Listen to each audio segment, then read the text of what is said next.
2018 Hyundai Ioniq plug-in hybrid was fully charged, and eco mode was selected. Pulling out onto a busy boulevard, we suppressed the urge to floor the accelerator, instead dipping maybe halfway into the pedal's travel. And the engine fired up. Clearly, Hyundai's dedicated eco-warrior doesn't behave like the Chevrolet Volt and the Toyota Prius Prime, which flaunt their capability to drive without tailpipe emissions, keeping their gasoline engines shut off as much as possible. It was an unexpected first impression. What is the sound of a hybrid running? This observation underscores that plug-in hybrids aren't all built to the same formula.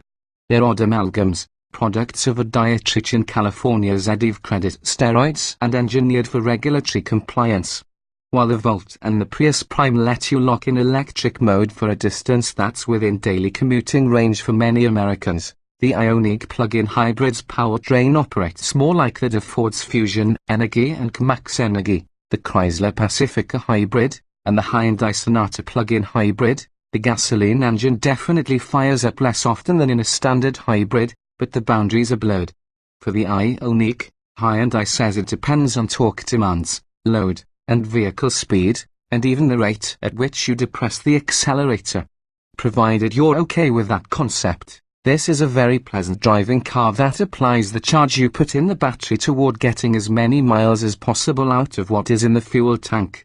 Just as in the Hyundai Ioniq hybrid, the plug-in is a 104 horsepower 1.6-litre Atkins cycle inline four that claims 40% thermal efficiency. There's a lightweight, low-friction 6-speed dual-clutch automatic gearbox, with an electric motor affixed to the transmission's input and a computer-controlled clutch bringing the engine into or out of the mix. What's different is that in place of the hybrid's 1.6 kWh battery pack, the FEF has a larger 8.9 kWh version that can be fully charged in just 2.5 hours with level 2 240-volt hardware, enabling what Hyundai anticipates to be 27 miles of all-electric range. Keeping a light foot on the throttle, we saw long stretches of 70 miles per hour cruising using only battery power. A 60-horsepower electric motor replaces the hybrid's 43-horsepower unit to enable that wider band of electric operation. More mainstream, less geeky, the powertrain far outdoes most other hybrids for charm, in part because as you accelerate and the engine joins in you hear good, life-affirming zoomy sounds of revs rising and gears changing. Although there's an undercurrent of efficiency machinations happening behind the scenes, the plug-in hybrid drives like an on-hybrid car when the engine is running.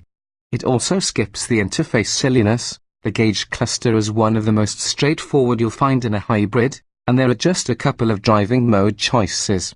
If you want to save some battery charge for later, there's an F mode that runs the gasoline engine a lot more, as though the charge were depleted.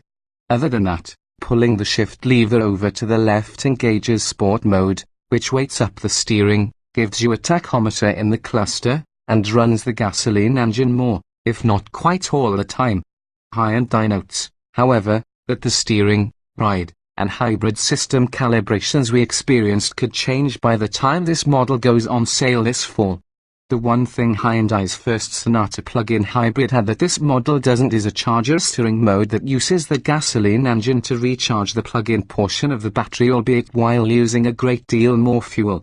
Such modes rarely make sense from an efficiency standpoint, and according to Mike O'Brien, Hyundai's US Vice President of Corporate and Product Planning, the automaker found that very few people were using that mode, or perhaps even knew it existed, so Hyundai opted to skip it here.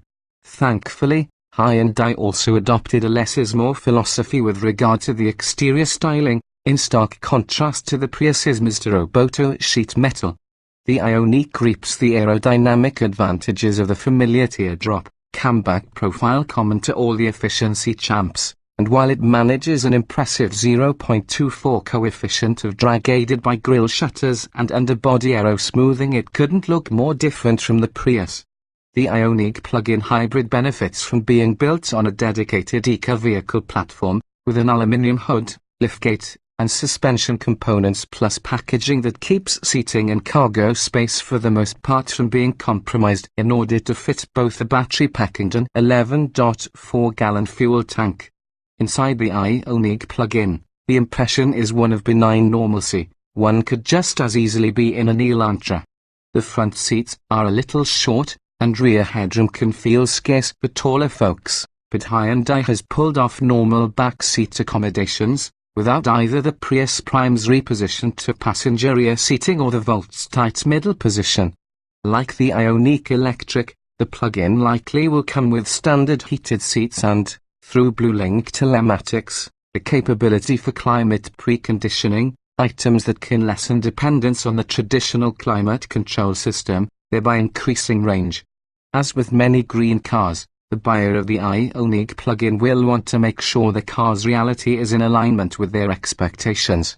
Those who want a plug-in to act like a fully electric car at least for short distances probably should look instead at the Volt or the Prius Prime. But if you're into the idea of plugging in regularly merely to put a major dent in your fuel budget, this FF works wonders without weirdness.